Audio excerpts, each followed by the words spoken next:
you've talked about overcoming isometrics already. What exactly is an overcoming isometric? So the main one that we use a whole bunch of isometrics, super useful for basketball and the amount of like tendon issues and those sort of things that we get.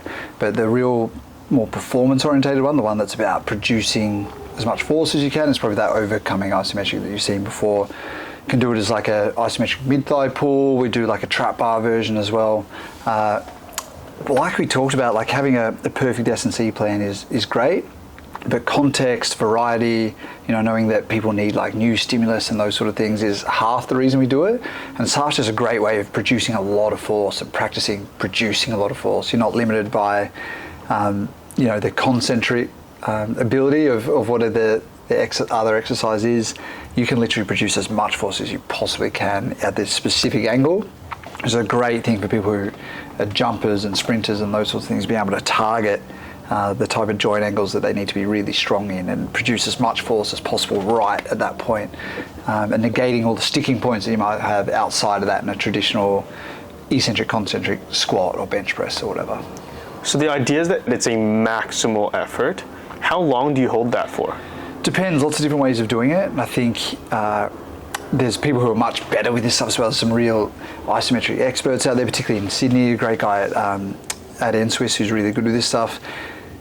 People do it in different ways. Ours is basically always 100%, and we go somewhere between like 5 and 10 seconds for an overcoming isometric. Other tendon protocols and things are a little bit different and more about capacity and time. But I know there's lots of great protocols out there around, particularly once you've got a force plate is holding at 80 or 90% for longer periods of times and those sorts of things. We keep it relatively simple because we don't use them too often, and we more use them in a tracking and testing capacity, which is a mid-thigh pull, which takes you about 5 seconds of a maximal contraction to do. And so would you use it as a training modality as well, though? Definitely. And some, to be fair, particularly when I do our like trap bar version, where they do a normal trap bar lift up to about what their normal jump angle is in terms of their dip, and they hold just for like 2 seconds maximally before they go back down. Love that, love being able to get a maximum contraction at that point. Definitely use that as a training modality rather than just tracking the numbers that they're able to pull. And so if we look back to the blocks, when would you slot that in? Depends on the way that you want to use it, particularly for maybe a longer hold. You might actually be able to use that in an accumulation block. A lot of the time we've used it in our intensification block. Intensification being about heavier loads, a little bit less emphasis on capacity and speed, which is what fits into that well. Particularly that trap bar one we've done, using it as one of those key lifts on our second day a lot of the time. Maximal force, 5 to 10 second hold at most. Slots in really well to that, but could use it really well in any block. It just depends on the proportion of how many of those things you're using versus how many other things that you need to focus on within that too. Mm-hmm. That compared to just a conventional trap bar deadlift, is there an argument for and against, like if you had to pick one? I think if I had to pick one, I would always say conventional. I think the ability to be able to move things up and off the ground and do that in the way that we need to, basic lifting. I'm always going to go for the more simple option if that's all you could have. But once again, the body doesn't like just doing something all the time. That's the worst way you could get improvement out of something. So to get new stimulus and to add other things in, that's where I love those other variations. But you have to pick one, it's always the most basic. And you picked a great example, I think. For a basketball player, if you have to pick one exercise, it's going to be something basic like a trap bar or a Bulgarian split squat. Yeah. When is the overcoming isometric most optimally used? Is it for a strength purpose only, or is it also kind of a rate of force production? Is there a component of that in there as well? And it depends on the way that you use it, but yes, definitely. And that's what I mean by, and we talked about it earlier on, about programming, it's not about the exercise, it's about how that fits into the whole block. So once again, you could use that in any block and you could use it in any way you want. It just doesn't fit the context. How much other things are you doing? How much of that are you doing? I think there's areas where it might slot in well, but it also depends on what gym stuff you've got going on, what's on the court, what the previous block was and what lift they did there. So it depends on too many factors. It's never just like, hey, this can be used well here. It's how can you use it well in the context of everything else that you're doing. Mm-hmm. When you coach someone through an overcoming isometric, say like a mid-thigh pull. Technically, how do you coach through that? Like, what are some things that you want to see, and what are some things that you see that a lot of people do that are wrong that they should not do? Yeah, so relatively new thing for us at the Kings, and a part of the complexity of doing it in basketball is the height. So the variation in height and making sure that the standardized height for that athlete is used every time, otherwise it completely changes the amount of force that they're actually able to produce, but also like lower back load and things like that. There's some players that we won't get to do a mid-thigh pull because they will never be able to do it absolutely maximally, and therefore we're not getting the objective data that we're after. They might do an overcoming isometric in another way, but we won't track it in that way. So I think things that you see going wrong is definitely the height that people are putting the bar at. Often it's lower than it should really be, and people are hinging a lot and using their back. You might get people who are a weak grip and things. You need to decide, are you going to enable them to use wraps and stuff? Because otherwise they're stronger. It's just that their wrist can't actually hold the bar at that force. So therefore you're not actually getting to measure what you want, which is how much force can their lower body actually produce, or their whole body as a compound lift. So that's definitely the two. I think a part of it, and we get this in basketball probably more than the other sports, is engagement and buy-in as well. Like, it only works if you're really doing like a maximal contraction for me, particularly from a tracking point of view. Whereas if you've got a relatively laid-back basketballer who hasn't really had to lift that heavy before or be that aggressive in the gym, one of the big issues is that they're just not actually going to give you a maximal contraction. So it's about how you educate, how you motivate, how you set that up, how you give them like a goal, or how you might make it competitive within the group or a positional group to make them actually go hard and do what the test is meant to do. They're probably a few little like pitfalls that you can have when doing that test. You were saying how where they are pulling is a common error. Where should you be pulling from? So it's called a mid-thigh pull for a reason. It's just slightly higher, I think, is where our standardized test has become. We definitely get guys away from like the knees, which I've seen other people do before. So for us, just above like that mid-thigh region. Okay. Yeah. And then, but when you use it as a training modality, do you train in different lengths? Definitely, and a part of that is based on jumping technique as well. So there's lots of different ways that you can classify jumpers. An easy 4 ways with a counter movement jump is, someone who is slow and deep, so that they wind up really deep, really slow before they try to get into their jump. At the other end of the spectrum, there's like fast short, which is probably more me, like be a high jump background. You don't need much joint angle, everything's very quick, bang up. And then there's two in between that, which can be like slow but shallow as well, and you might have fast and deep as well, really quick drop into it but still relatively deep joint angle up. And then we can use that to then train that type of thing too. Is right, are we trying to harness the way that they do jump and look at that joint angle and strengthen them in that position, or are we trying to enable someone who's maybe not as like reactive and good with short joint angles and maybe needs to be as a guard or something, and try to get them stronger at a higher joint angle than that lower, deeper position that they've preferenced before. Okay. Switching gears a little bit here. I've heard you and honestly a lot of other professionals say, let me get this quote right. So sometimes you want the concentric portion. So I'm referring to a jump exercise, right? Sometimes you want the concentric phase of a jump. Sometimes you want just the eccentric phase of a jump, and sometimes you want both of them combined in the exercise. Could you go through each one as to why you would only want the concentric versus just the eccentric, or both? Yeah, so once again, like our whole job is about working at different ends of the spectrum, whether it's like loaded exercises or jumps. It might be about, on that spectrum you might have reactive stuff, which is about using your elasticity and being able to use gravitational force to then fire up and really use your stretch shortening cycle. But also to help that long term, we need to do other things. We need to work around that. So rather than just relying on a stretch shortening cycle and only working on reactive things, you might use a concentric jump, which takes that out. It takes out the preload, that eccentric phase, which sort of winds up the rubber band to then let you jump. So you might get someone to do a pause jump, or like a jump from a box where they're actually sitting and all they've got is a concentric phase where they have to fire up, in the hope that by strategizing the focus on that for a little while, is that then when you combine it back in, like we talked about before with other things, then the whole picture becomes better by working on little aspects of that bigger picture. And in the jump, that's one aspect you can get better, and then when you put it together, the whole jump, hopefully you can then jump higher. The eccentric part is the same, and it's a huge thing for one-legged takeoff, which like high jump in my sport, basketball, there's lots of one-legged jumps.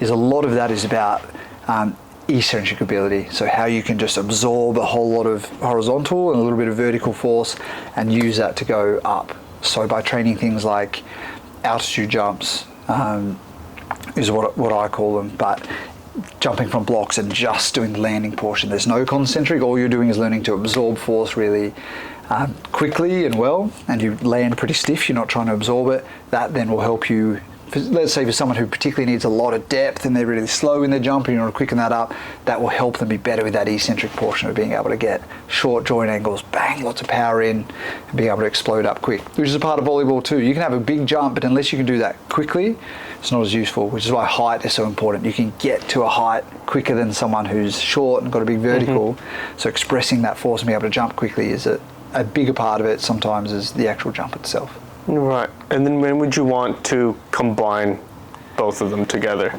So I think the word we used before was translating. So you're always trying to translate or transfer whatever you're doing back into what they need to do, which is, volleyball or basketball, whatever we're talking about. So same with that periodization strategy we talked about always working on something, but you might just be focusing on something more than the others and trying to get that up. It's the same concept. You might be working more on the concentric phase for a bit, but still having other jumps. They're playing basketball, so they're still jumping and they're still doing both. So you sort of cover that. So I think you could either phase them if you were out of your sport for a long time, or you can still have your conventional jump going in the background at the same time that you're working on these things too. I always like trying to translate it back to what the end goal of movement is, whether that's as a superset or the last set or done on a different day. Probably still good to have that in too. When you were talking about the eccentric jumping component, a lot of it was, translating a horizontal force and absorbing that force eccentrically, converting it to a vertical component, right? However, the example you gave, that's a bit more of a vertical component, eccentric absorption. Is there something that you would use more horizontally, or does that specificity matter at that point? It'd be tough to do. Both of them go between themselves. When I say horizontal force, it's still definitely a lot of vertical. I more mean that you're converting horizontal speed, like you're running up to a jump and then you're converting that in. But if you look at the angle of that, it's still very much similar to landing from a jump, being able to absorb force at that sort of angle, convert that up. Very hard to do that horizontally. Great question. But I think you get that genuine effect as well as you would need to from doing a shock jump or from doing like an altitude jump. Should convert between the two. Okay. So I see the Kings tracking load throughout training and during games, obviously. What exactly is load?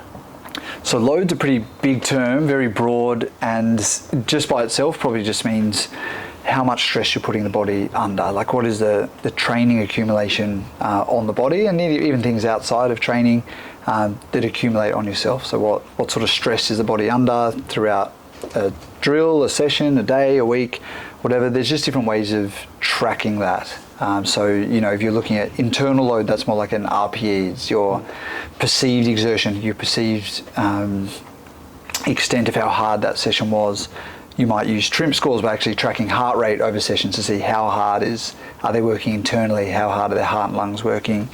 The other side is more the external load measures. So, things like how far have they run, how fast have they run, what are their high speed meters, how many changes of direction have they done, how many jumps have they done, how many contacts, like those sorts of things. They're all just ways of trying to measure the amount of stress that the body is under, because stress is basically what we do. Stress is figuring out how much stress can we put on someone to adapt, to get better, without pushing them off a cliff and either hurting them or making them worse. So tracking that obviously has advantages from a performance point of view and from an injury prevention point of view. The context you're talking about it with the Kings is definitely external load. So we've flirted with RPEs and those sort of things and done that before. It seems to trend really well with our external load measure, which is our catapult system. It's a little bit different to how people think it works, because in outdoor sports you can track a lot more things. You can track speed, high speed meters, peak speed, like all these different things, which is great, and probably super important for those sports too. unless you have a clear sky in basketball, which is an incredibly expensive system, it's probably 60 grand or whatever to set that up at your training venue, what you're getting is inertial measures. So you're getting how fast you're basically moving in different directions, whether it's a jump or a landing or a side cut, or even as you jump, getting little impulses. It basically tracks that. It tracks what is the amount of like momentum and inertial force that you're pushing this accelerometer within, and from there you can estimate, right, what sort of stress is the body under, like what sort of stress the joints under. It's not measuring your heart rate, it's not measuring how hard you think you're working or anything like that. It's measuring how many movements you're doing and how hard are those movements, and is that a good estimate of the amount of stress that your ankles and shins and knees and hips and lower back, all those things have gone throughout that training. Does it marry up with who works harder and who moves more explosively and those sort of things? Yes, but the reality of it is more a estimated mechanical stress measure that we're looking at. Okay. And so it tracks all those things, but it spits out one number. Lots of different numbers you can use, and I think GPS has come a long way. When it first came out, lots of sports scientists and S&Cs were like, I want to track everything. They were looking at 10 or 12 different metrics longitudinally over the whole playing group over time.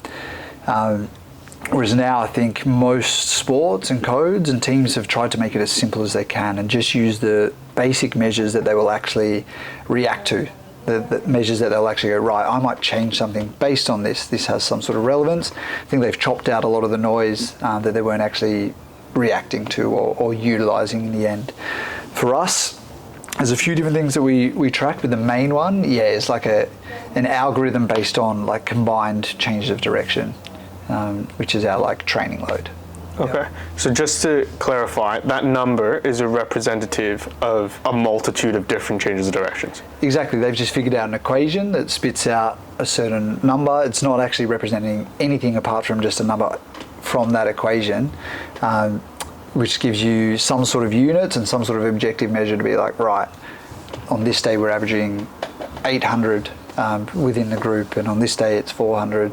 And those sorts of things. That's the main way that we go, because it combines vertical force and horizontal change of direction and all those sorts of things. Does vertical force and horizontal movement, do they hold different weight to that number? Yes, so I can't tell you the whole equation and the ins and outs, but vertical stress is given a little bit more weighting or a little bit more value in the equation, which makes sense. So particularly you can imagine jump and land, what that's doing to your body, just the amount of like axial stress through doing that. And most things that we do have a lot of vertical stress in them. Whether you're running, which is a horizontal movement, there's still a huge amount of vertical oscillation as well. Okay. With load, how does it change between player to player? Huge amount. Really cool thing. So coming to basketball my first year, I just wanted to, once again, get context, collect data, figure out those sort of things. How does it compare to rugby and other sports? In rugby, generally, the lowest load players on average were about 80% of the average. So if you collected everyone, the average, let's say it was 100 for that day, they would be at 80. And the top guys would be like 120. So they're normally 120% of the average. And so I knew that coming in. I had a good idea of what a prop did versus like a second row, back row, all this in rugby, and wanted to see what basketball would be. It was almost exactly the same. The centers and like a power forward are somewhere around like 80%, some are a little bit higher. Obviously there's a bit of a window or spectrum that they fall between, and our point guards and certain like shooting guards will be up at like 120%. So what we use is we use the average as like a team measure of, okay, what was today like on average? And what do we want it to be on average this week or this day or this month as we plan? But we do that knowing that there's going to be people who are 20% above that average and 20% below, and people who fall in between, and they just follow the curve like that. When you set out specific averages, do you always do it as a team base, or do you normally set out player specific ones? Both. So our system, we definitely have a week target, which would have the team target, and off the back of that we use those percentages to go, right, I know that a Bawali Bales, who's a fast, explosive, light guy, gets a huge amount of load up. I know he's going to do about 125% of that if he does everything. And then there's the context of where is his chronic load at though. So does that fit the context of what he's been doing before? Is it too little? Is it too much? and then we might play around with that percentage to actually make it individualized. So the team starts first, and we know, right, this is in general what we want. But then if there's individuals who that's not well suited to, or let's say someone needs to be deloaded, we'll then change that individual's percentage of average target to reflect what they need to get for that day or for that week or whatever we're trying to do. And this is all in the context of trying to reduce injury risk. Is that the end goal here? That's one of two end goals, which is what a lot of what we do comes down to. It comes down to injury risk and it comes down to performance. And so we can definitely use loading for performance as well. In lots of different ways. It might be about making sure we're not overloading towards fatigue. Keeping people on the court is a part of performance as well. But the other thing is actually being able to analyze your drills. So we can look at what does 3v3v3 look like that we did today versus 5v5, and what is the worst case scenario in basketball. We've got Andrew Smith, one of our interns, who went and did a project based on exactly that. What is the worst case scenario for training load in NBL games? So what rate or intensity are they running at for 30 seconds versus a minute versus 2 minutes versus 3 minutes? And then how do we replicate our training around what the demands of the game are? So there's a big performance aspect to it too, and that's where Chase and I might work on. The coaches might have a plan, and I'll go, right, are we getting enough intensity in? And then today, hey, the average is running at like 8 or 9, but we know our worst case scenario is more like 15 to 18. Can we manipulate one of the drills or one of the rules or the amount of time we're going for to boost that up a bit so that we've actually got exposure to what we're going to need to be able to do once we're on the NBL stage? Okay. And so when you're tracking load throughout a season, what trends are you expecting throughout? Yeah, so what we're aiming for is some sort of undulation within a window. So our general principle is we don't like big spikes beyond our chronic loading of more than 30% or 130%. We try not to let guys dip down past, like 70% of their chronic loading either, as long as we've got that pattern about right. Over the season, the beauty about basketball is you see undulation naturally, because you'll have 1 game a week at one point, then you might have 3. Whereas in the football codes, it's often like 7-day turnarounds or 6-day turnarounds of 1 game a week. So you need to be really clever at how you avoid monotony, how you get some undulation across the season. And for us, it's about making sure there's no big spikes and no big dips, but that there's enough movement there is how I would describe it the best. Is that general trend decreasing? You want to see the load decrease as we hit, let's say, finals, or increasing? Big question, lots of different ways to do everything in S&C, and this is one of them. The method that I prefer, but I think this is all about the group that you have and the coaches that you have and what's working best for that group. But the philosophy I loved at the Chiefs was over the season, it actually got higher. So pre-season was pretty high, but in season that load gradually waved and it actually went up. So some of the highest weeks from a contact point of view, from a load point of view, from a speed point of view, all those sort of things were right there at finals, and the gym replicated that as well. They were doing some of their heaviest lifting right up into like quarters and semis, and I like that philosophy. I think it works well. Basketball, you need to be a little bit more careful. You're not playing 1 game a week in finals. You're playing 3 in the first time, and they might squeeze 5 into the grand final series as well. So it's just about being smart. It's a little bit more consistent. We like to go into finals with a really, really high load base before we slightly taper off, so they can go into those games charging. But you're basically making sure people are prepared for the load they're about to encounter. So if you're about to encounter 3 games in 4 days, you need to be prepared for that. Otherwise, that spike that we talked about, they're not used to doing that. They haven't been used to doing that for a collection of months. It's going to be a shock to the system. There's a bit of risk there. There's going to be some fatigue. They might not perform as well. So we can identify what we think that will be and make sure they go in hot enough that they're prepared for it, as well as not being too fatigued for it. Awesome. You've touched on chronic load. What is chronic load and how's that tracked and established? Controversial topic. Like, it came out, everyone was using it. Now there's lots of backlash to it and lots of people who discredit it or use it in a different way. I'm a believer in it for the reason of anecdotal evidence, really, and being a part of a multitude of different sports and seeing where the biggest injury trends are. They're normally when someone first comes back from injury. They're normally at the start of pre-season, and they're normally at the start of the actual season. And so the common factor there is something new. They're all new stimulus. It's all something that you're not quite used to. When you come back from injury, you haven't been used to playing back to back. or maybe running at that intensity. For a contact sport, they go into the pre-season and suddenly they're doing the first bits of like heavy body contact that they've done a little while and they pick up injuries. Same deal when they start the season. It's a even higher collision rate and higher intensity, and that seems to be where the pockets of injuries are. So for me, off the back of that is making sure that the understanding of when you've been doing something for a while and you're used to it, it's just common sense that you seem to be safer doing it, and that's the trend that we see as well. If you've got a player who has been consistently training for 4 to 6 weeks at a certain level, they tend to pick up even less incidental injuries or, arguably like unpreventable injuries, whether that's stepping on someone's foot or a contact injury or whatever. The guys that seem to be more prone to that still seem to be the ones who have been out or haven't been exposed to that for as long. So we use chronic loading to recognize guys who are a little bit more maybe at risk of spikes, to get an understanding of, hey, what is their actual base here? What is their body used to doing for a long period of time that we know is probably somewhere in that 120 to 80% spectrum would be relatively safe for them to keep doing. Okay. Before we wrap up here, Tobes, I just want to ask if you've come across any new research. Latest research for me, I'm going to go more lateral, which is it's something that we've used from an environment point here, away from the sports science side, is more to do with motivation, which is a big part to all this. We talk about the perfect science and the perfect programs, but getting people to actually do this stuff and want to be hungry and driven to do all those things when you can't be there to hold their hand and you can only lead them to the water, but you can't make them drink. And the 3 factors around motivation that I was looking at through different psych journals and things to understand a little bit better, and about how much autonomy is important, how much relevance is important, and then like the difficulty level and how important that is as well, and how that seemed to impact on people in general in different environments. They looked at the corporate world, the sporting world, all that sort of thing.